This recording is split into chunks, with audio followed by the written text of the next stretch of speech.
Assalamualaikum warahmatullahi wabarakatuh.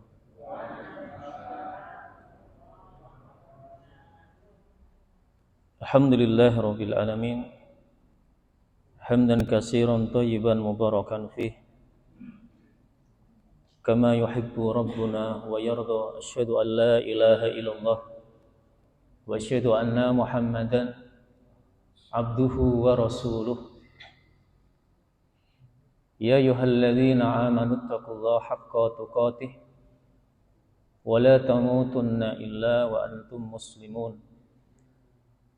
Ya ayyuhalladzina amanu taqullaha wa qulu qawlan sadida yuslih lakum a'malakum wa yaghfir lakum dhunubakum wa may yuti'illaha wa rasulahu faqad faza fawzan 'azima. Allahumma inna nas'aluka 'ilman nafi'an wa rizqan thayyiban wa 'amalan mutaqabbala. Rabbi israh li sadri wa yassir li amri wa hlul 'uqdatam min lisani yafqahu qawli. Amma ba'd. Muslimin muslimah, Bapak Ibu, saudara-saudariku yang dirahmati oleh Allah Subhanahu wa taala. Tanpa terasa kita sudah berada di ujung bulan Sya'ban dan sebentar lagi kita akan memasuki bulan Ramadan.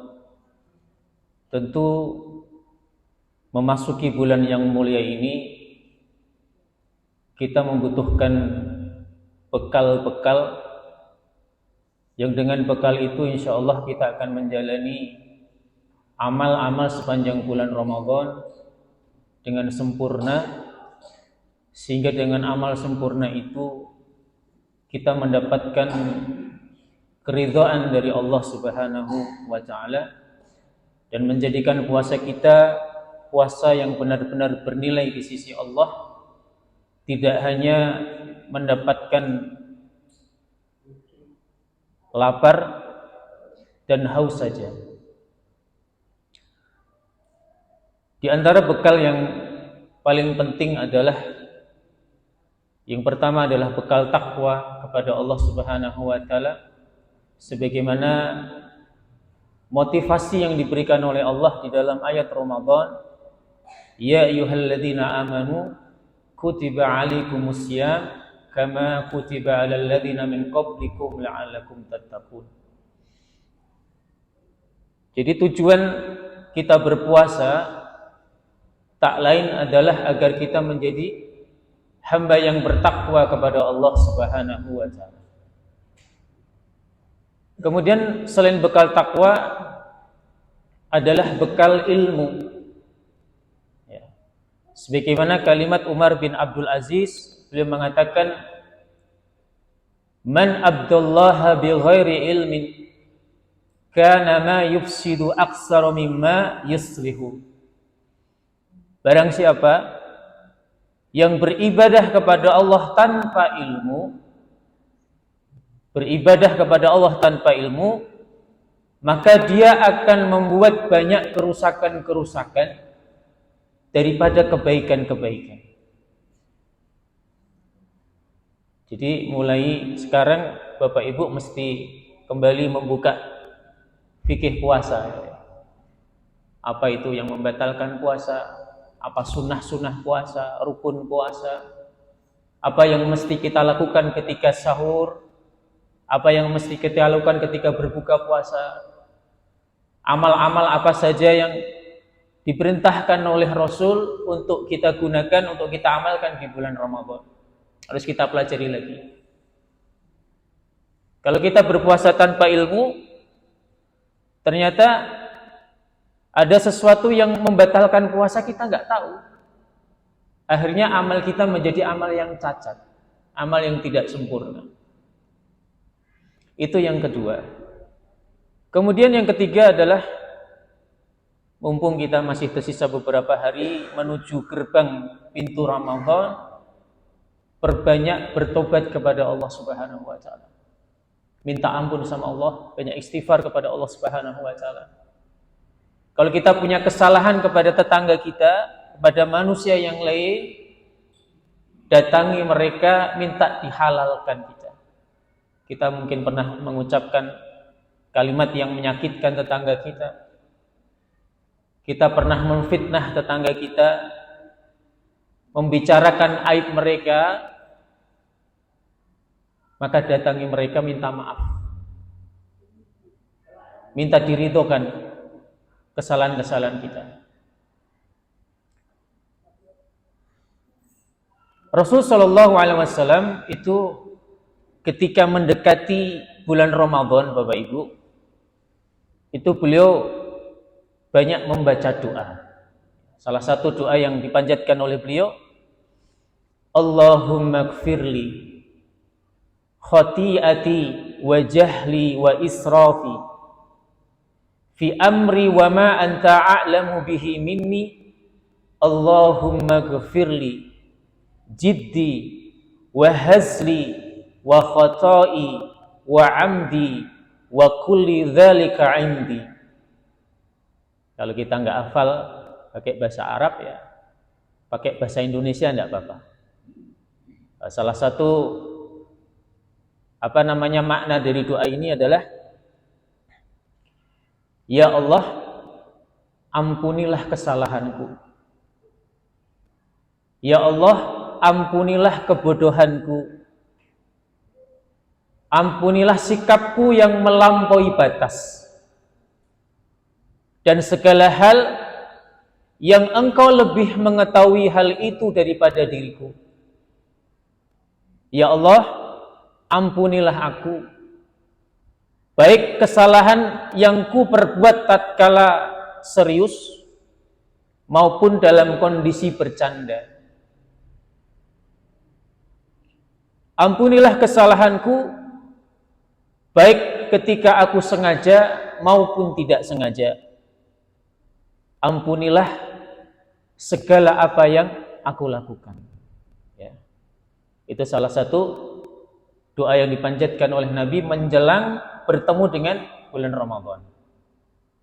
Kalau nggak hafal, ya cukup istighfar, astaghfirullahaladzim, astaghfirullahaladzim. Ya. Kemudian yang keempat, kita berdoa kepada Allah Subhanahu wa taala agar dimudahkan untuk bisa menjalani ibadah di dalam bulan Ramadan itu dengan mudah. Kita bisa qiyamul lail, Bapak Ibu, itu kalau tanpa pertolongan Allah tidak akan mungkin bisa. Kita mau menghatamkan Al-Quran, 1 bulan 1 juz, 30 juz, atau 1 bulan 2 kali khatam, 3 kali khatam, itu nggak mungkin terjadi kecuali semua itu karena pertolongan Allah Subhanahu wa taala.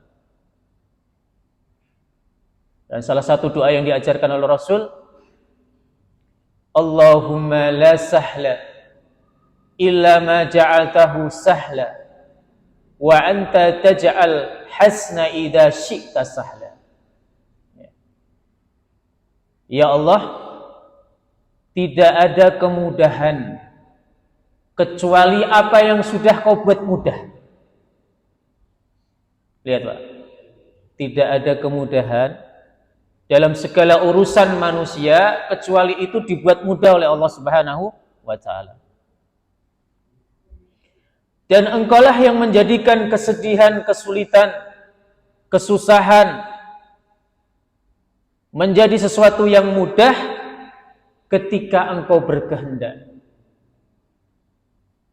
Jadi Bapak Ibu yang dirahmati Allah, tidak ada kesusahan, tidak ada kesedihan yang menimpa manusia kecuali bagi Allah itu mudah. Menjadikan kesedihan itu, kesusahan itu menjadi kebahagiaan, menjadi kelapangan. Tapi kalau seseorang, kita ini hanya berharap dengan kekuatan kita, Bapak Ibu, kita nggak akan mampu kita. Maka terus mintalah kepada Allah kemudahan-kemudahan itu, kesulitan-kesulitan yang nanti kita hadapi di bulan Ramadan. Insya Allah kalau kita berdoa sama Allah, maka semua yang sulit, semua yang susah akan dimudahkan oleh Allah Subhanahu wa taala. Enggak ada yang mustahil bagi Allah. Semua akan mudah kalau itu dimudahkan oleh Allah Subhanahu wa taala. Baik, jamaah yang dirahmati oleh Allah Subhanahu wa taala, malam hari ini kita akan meneruskan materi kita dan kita sampai kepada materi pengepungan dan pengusiran kabilah Bani Nadir, salah satu kabilah Yahudi yang ada di kota Madinah. Namun sebelumnya kita teruskan dulu kisah tentang tragedi Ar-Raji dan Bir Ma'unah yang kemarin belum sempat selesai ya. Jadi dua peristiwa ini adalah peristiwa yang sangat memilukan Bapak Ibu. Karena di peristiwa Ar-Raji itu ada 10 sahabat yang wafat, yang syahid. Dan di bulan yang sama itu terjadi peristiwa Bir Ma'unah yang menewaskan 70 orang sahabat Nabi Muhammad SAW. 10 dan 70 itu Bapak Ibu, itu semua adalah ahli Quran. Semua ahli Quran. Dan sebagaimana sabda Nabi, ahlu Quran itu adalah ahlullah, keluarganya Allah. Ya.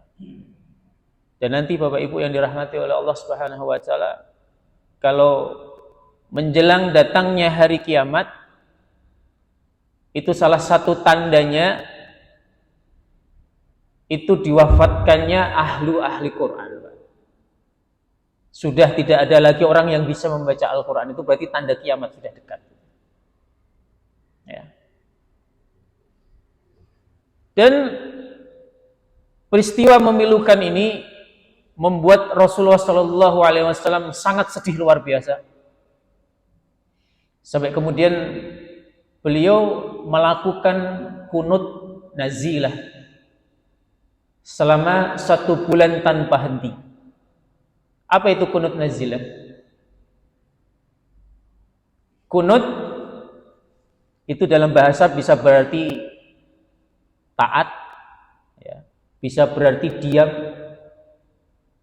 bisa berarti berdoa dalam berdiri yang sangat panjang, itu namanya kunut. Ya. Sementara nazilah itu artinya bencana, malapetaka, sesuatu musibah yang membuat seseorang itu menjadi sedih. Itu namanya nazilah. Ya. Dan kunut nazilah ini dilakukan sesudah ruku, ya, kemudian iktidal, sami Allahu liman hamidah, dalam kondisi berdiri, kemudian membaca doa, ya, pada rakaat terakhir. Ya. Dan para sahabat Nabi Muhammad SAW mengisahkan bahwa kunut nazilah ini itu dibaca Nabi selama 1 bulan, dan beliau berdoa dengan kunut nazilah di semua waktu sholat. Maghrib di rakaat ketiga beliau kunut, zuhur di rakaat keempat kunut, asar di rakaat keempat kunut, kemudian subuh di rakaat keduanya kunut. Ya. Jadi tidak hanya di sholat subuh, tapi dilakukan Nabi di semua sholat selama 1 bulan. Dan Nabi Muhammad SAW itu sebelum ini, sebelum peristiwa ini pernah beliau ini berkunut. Ya. Sebagaimana diriwayatkan oleh Anas bin Malik bahwa Nabi Muhammad SAW di dalam kunutnya itu pernah mendoakan Sofwan bin Umayyah, Suhail bin Amr, dan Al-Haris bin Hisam. Doanya supaya Allah melaknat ketiga orang ini, orang kafir Quraisy. Ya. Satu Sofwan bin Umayyah, kemudian yang kedua Suhail, kemudian yang ketiga adalah Al-Haris bin Hisam. Lalu turun ayat laisa laka minal amri syai'un aw yatuba 'alaihim aw yu'adzibahum fa innahum zalimun. Itu bukan menjadi urusanmu wahai Muhammad, apakah Allah akan menerima tobat mereka atau sebaliknya ketika orang itu Allah akan mengazabnya, karena sesungguhnya mereka adalah orang-orang yang zalim. Nabi ditegur, Pak. Tidak boleh melaknat 3 orang ini urusanku, kata Allah, kamu nggak perlu melaknatnya. Mau mereka mendapatkan petunjuk, itu urusanku, atau mereka akan aku azab, itu juga urusanku. Dan nanti ternyata 3 orang ini, Bapak Ibu, itu semua masuk Islam nanti. Semua masuk Islam. Ya. Para ulama mengatakan bahwa teguran Allah Subhanahu wa taala kepada Nabi Muhammad SAW itu tidak menghentikan atau menghapus syariat kunut nazilah. Artinya setelah ayat ini turun, Rasulullah SAW itu pernah juga berdoa dengan kunut nazilah. Salah satunya adalah di peristiwa Ar-Raji ini dan Bir Ma'unah. Ya. Dan nanti Rasulullah SAW itu melakukan lagi pada tahun 7 Hijriah. Jadi kalau Bir Ma'unah tahun berapa tadi, Pak? Tahun 4 Hijriah. Nanti Rasul berkunut nazilah lagi pada tahun 7 Hijriah. Kenapa Rasul melakukan kunut nazilah di tahun 7 Hijriah itu? Dikatakan bahwa para sahabat Nabi yang tidak bisa berhijrah ke kota Madinah itu disiksa oleh orang-orang kafir Quraisy dengan siksaan yang luar biasa. Di antara mereka adalah Walid bin Mughirah. Ini adiknya Khalid bin Walid. Ya. Kemudian ada Salamah bin Hisam, ya. Ada juga Ayyas bin Abi Rabi'ah. Ya. Kata Rasul SAW, selamatkan Al-Walid bin Al-Walid, ya Allah, selamatkan Salamah bin Hisam, selamatkanlah Ayyas bin Abi Rabi'ah. Ya. Selamatkan orang-orang lemah dari kaum mukminin, keraskanlah siksamu kepada suku Mudhar, ya Allah. Jadikanlah tahun-tahun paceklik kepada mereka seperti tahun-tahun paceklik di zaman Nabi Yusuf alaihissalam. Dan subhanallah, nanti doa Nabi itu diijabah sama Allah Subhanahu wa taala, Pak. Tahun 7 Hijriah itu orang-orang kafir Quraisy, orang-orang Mekah, ya, lokasi Mekah itu diberikan bencana paceklik oleh Allah Subhanahu wa taala. Ya, tidak ada panen, tidak ada hujan, ya.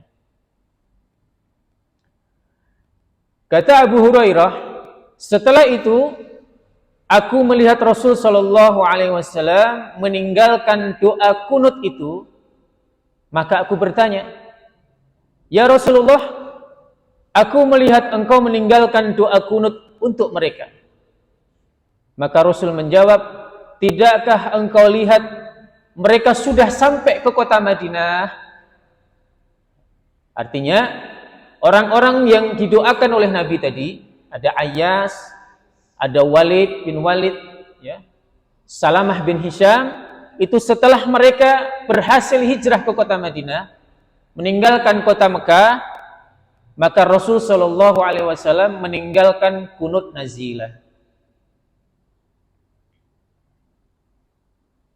Kalau ada saudara-saudara kita kaum muslimin yang di Palestina, kemudian di Rohingya, atau belahan-belahan bumi di mana kaum muslimin disiksa di sana, maka boleh, Pak, kita mensyariatkan doa kunut ini, mendoakan keselamatan mereka, mendoakan pahala-pahala mereka, kemudian kita melaknat orang-orang yang membunuh nyawa-nyawa mereka. Itu diperbolehkan, ya.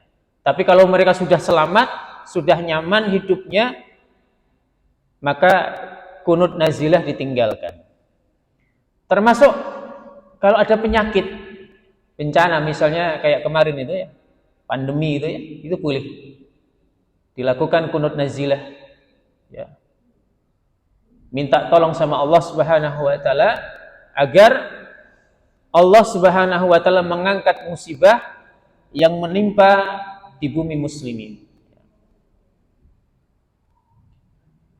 Imam Al-Baihaqi menjelaskan tentang hal ini. Beliau berkata, "Wa hadza kana qabla al-fathi bi yasirin wa inna ma aslama Abu Hurairah fi ghazwati Khaybar wa huwa ba'nuzulil ayah bi kasirin dalla anna al-ayata lam tahmal ala naskhil kunut." Imam Al-Baihaqi berkata, kunut yang dilakukan oleh Nabi terakhir kali adalah terjadi tidak lama sebelum penaklukan kota Mekah. Karena Abu Hurairah masuk Islam pada perang Khaybar kira-kira tahun 7 Hijriah, dan ini sangat jauh dari turunnya ayat Al-Imran tadi.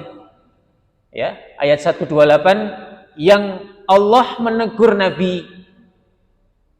Ya, tadi ya, ketika Rasul mendoakan 3 orang tadi ya agar dilaknat oleh Allah ya. Dan ini menunjukkan bahwa ayat tersebut tidak menghapus syariat kunut. Artinya boleh. Kalau terjadi bencana hari ini, itu boleh muslimin melakukan kunut nazilah. Ya. Baik. Pada pertemuan yang lalu Bapak Ibu, kita sudah sampaikan bahwa di antara sahabat Nabi yang mereka diperangi di Bir Ma'unah, ada seorang bernama Amr bin Umayyah yang hidup, dan beliau ini sempat ditawan ya, dipenjara oleh orang-orang Bani Salamah. Kemudian Amr bin Umayyah dibebaskan. Kenapa? Karena Amr bin Salamah ini adalah salah satu kabilah dari suku Mudhar. Dan suku Mudhar ini adalah sekutunya Bani Salamah. Mereka punya perjanjian damai. Maka dibebaskanlah Amr bin Umayyah. Amr bin Umayyah kemudian pulang ke kota Madinah. Di tengah perjalanan, saat Amr bin Umayyah berada di satu tempat namanya Al-Qarqarah, sebuah wilayah dekat Al-Arhadiyah, kira-kira 8 mil dari kota Madinah. Beliau istirahat, berhenti di bawah sebuah pohon. Tidak lama berselang, datanglah 2 laki-laki dari Bani Kilab, dan mereka berdua ini berteduh di samping Amr bin Umayyah di bawah pohon. Amr bin Umayyah ini mengira 2 orang ini berasal dari Bani Salamah. Maka dia kemudian mengambil pedangnya, kemudian menebas 2 orang tadi, ya, orang yang tertidur tadi, sampai kemudian 2 orang Bani Kilab ini meninggal dunia. Dan Amr bin Umayyah nggak tahu kalau 2 orang yang dibunuh itu berasal dari kabilah Bani Kilab. Padahal Bani Kilab ini punya perjanjian damai dengan Rasulullah Shallallahu Alaihi Wasallam. Ya.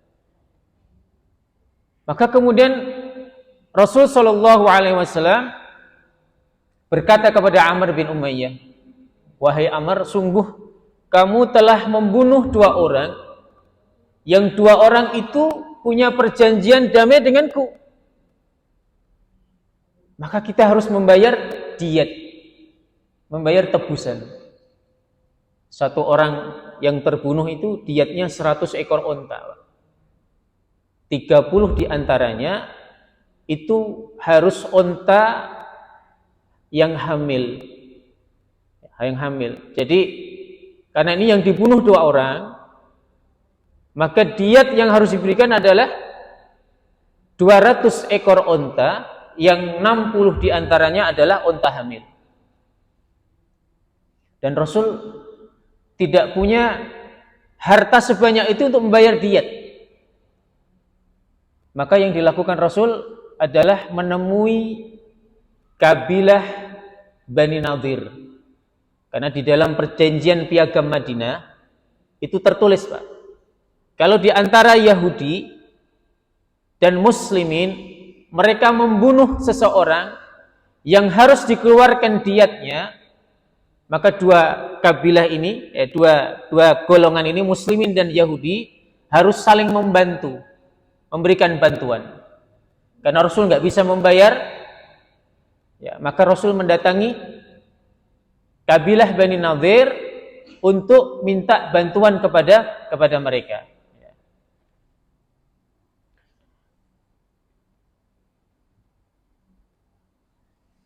Maka Rasul sallallahu alaihi wasallam mendatangi mereka, dan awalnya orang-orang Bani Nadir menyanggupi permintaan Rasul sallallahu alaihi wasallam.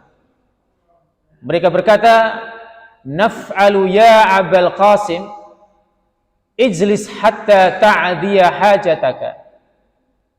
Wahai Abul Qasim, kami akan memenuhi apa yang engkau minta.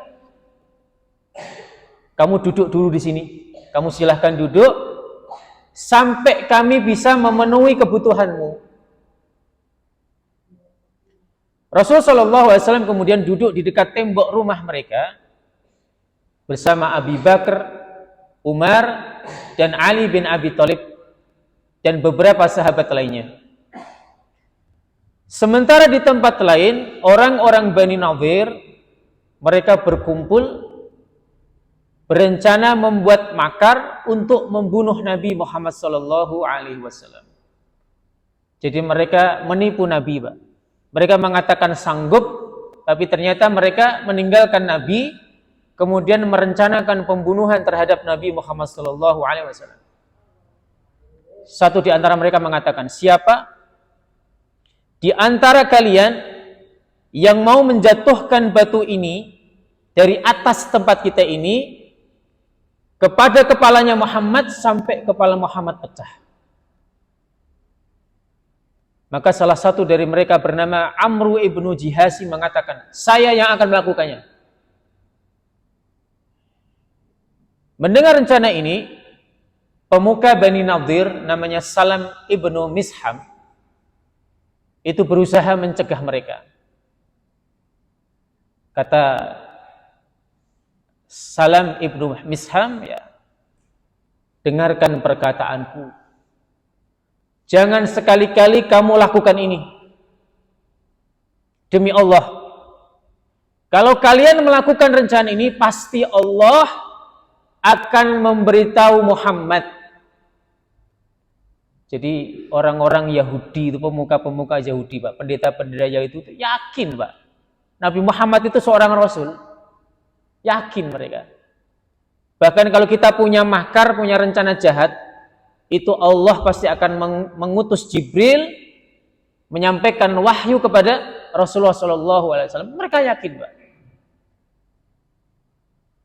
Tapi peringatan ini tidak diindahkan oleh orang-orang Yahudi Bani Nadir. Mereka sudah siapkan itu batu besar, Pak, ditaruh di atas, dilemparkan Nabi yang sedang ada di bawah, bersandar di tembok mereka. Dan betul, Jibril alaihissalam kemudian mendatangi Rasulullah SAW, memberitahukan tentang rencana jahat orang-orang Bani Nadir. Rasul tanpa bicara itu, Pak, tanpa bicara apapun, beliau langsung berdiri, kemudian meninggalkan tempat kabilah Bani Nadir, pulang ke kota Madinah. Dan itu diikuti oleh Abu Bakar, Ali, ya, kemudian Umar dan beberapa sahabat yang lain. Begitu sampai di kota Madinah, sahabat kemudian bertanya, ya Rasulullah, kenapa Anda meninggalkan mereka? Rasul kemudian berkata, siapkan pasukan kita, kita kepung mereka, kita perangi mereka. beberapa sahabat kemudian sempat ada yang protes gitu ya. Ya Rasulullah, kondisi kita ini masih dalam keadaan lemah. Beberapa waktu yang lalu kita sudah dikalahkan sama orang-orang Quraisy. Kemudian 80 sahabat kita semua penghafal Quran itu dibantai di peristiwa Ar-Raji dan Bir Ma'unah. Rasul kemudian tetap bersikeras untuk segera menyerang kabilah Bani Nadir, ya, untuk menjaga wibawa kaum muslimin. Ya. Tidak berapa lama Rasulullah SAW mengutus Muhammad bin Maslamah. Muhammad bin Maslamah ini membawa surat Nabi untuk dibawa kepada kabilah Bani Nadir. Yang isi surat itu adalah meminta kepada Bani Nadir untuk keluar dari kota Madinah dan tidak tinggal bersama Rasulullah di Madinah. Ya, dikasih peringatan dulu, Pak. Silahkan kalian meninggalkan kota Madinah. Dan Rasul memberikan tenggat waktu atau tempo selama 10 hari. Ya, aku kasih kalian waktu 10 hari, kalian harus meninggalkan kota Madinah. Tapi kalau melebihi jangka waktu itu, kami akan menyerang kalian. Kami akan memerangi kalian. Ya. Itu kata Nabi Muhammad SAW. Ya. Begitu surat itu sampai kepada kabilah Bani Nadir, Pak. Dan itu didengar oleh tokoh munafik. Siapa namanya? Tokoh munafik namanya siapa? Abdullah bin Ubay bin Salul. Ya. Abdullah bin Ubay bin Salul namanya orang munafik, Pak. Orang munafik itu selalu memancing di air keruh. Maka ini kesempatan saya, kata Abdullah bin Ubay, untuk mengadu antara muslimin dan orang-orang Yahudi. Karena Abdullah bin Ubay bin Salul itu tidak pernah senang muslimin ini punya kekuatan besar di Madinah, Pak. Ya. Maka dengan peperangan itu Abdullah bin Ubay bin Salul berharap muslimin itu kalah. Muslimin hancur. Itu keinginan Abdullah bin Ubay bin Salul. Maka yang dilakukan Abdullah bin Ubay bin Salul, ia datang kepada kabilah Bani Nadir untuk memprovokasi mereka. Kata Abdullah bin Ubay bin Salul, kalian jangan pernah meninggalkan kota Madinah. Aku berjanji, kata Abdullah bin Ubay, akan mengirimkan 2000 pasukan ahli perang kepada kalian. Dan kami rela mati untuk kalian. Abdullah bin Ubay bin Salul juga menjanjikan kepada kabilah Bani Nadir bahwa Bani Khuraidah, ini juga kabilah dari kabilah Yahudi, dan Bani Ghatafan. Bani Ghatafan itu mayoritas masyarakatnya Nasrani, Pak. Dua kabilah ini, wahai Bani Nadir, itu akan membantu kalian. Jadi tidak hanya pasukannya Abdullah bin Ubay saja yang akan membantu kabilah Bani Nadir, tapi dia menjanjikan Bani Khuraidah dan Bani Ghatafan untuk membantu Bani Nadir. Jadi kamu jangan keluar, kamu nggak usah takut. Kamu jangan turuti perintah Muhammad. Karena kami akan membela kalian. Dan ternyata namanya orang munafik, Pak. Apa yang dijanjikan oleh Abdullah bin Ubay bin Salul itu ternyata hanya omongan saja. Setelah ditunggu sekian lama, ternyata Abdullah bin Ubay yang menjanjikan 2000 pasukannya, kemudian pasukan Bani Khuraidah, pasukan Bani Ghatafan tidak kunjung datang. Ya. Para ulama ahli sirah menyebutkan perang dengan Bani Nadir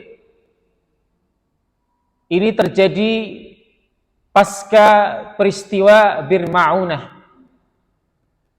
Ada yang mengatakan peristiwa perang Bani Nadir ini setelah perang Uhud. Ya. Cuman yang lebih kuat adalah pendapat yang pertama, bahwa perang ini terjadi setelah terjadinya peristiwa Bir Ma'unah. Panji peperangan dibawa oleh Ali bin Abi Thalib, sementara Rasulullah SAW mengangkat Abdullah bin Ummi Maktum untuk menjadi pemimpin sementara kota Madinah.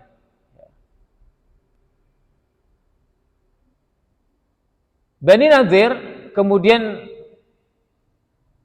ketika mereka menunggu kedatangan Abdullah bin Ubay tidak kunjung datang kepada mereka, Bani Nadir mulai ketakutan. Dan mereka semakin takut ketika mengetahui Rasul sallallahu alaihi wasallam dan pasukannya akan menyerang mereka. Ya. Sudah Isya, ya, baik. Baik, kita cukupkan sekian, insyaallah. Ini pertemuan terakhir kita, ya. Sebelum kita bertemu dengan bulan Ramadan, dan insyaallah nanti di bulan Syawal akan kita lanjutkan kembali pembahasan materi kita tentang Sirah An-Nabawiyah.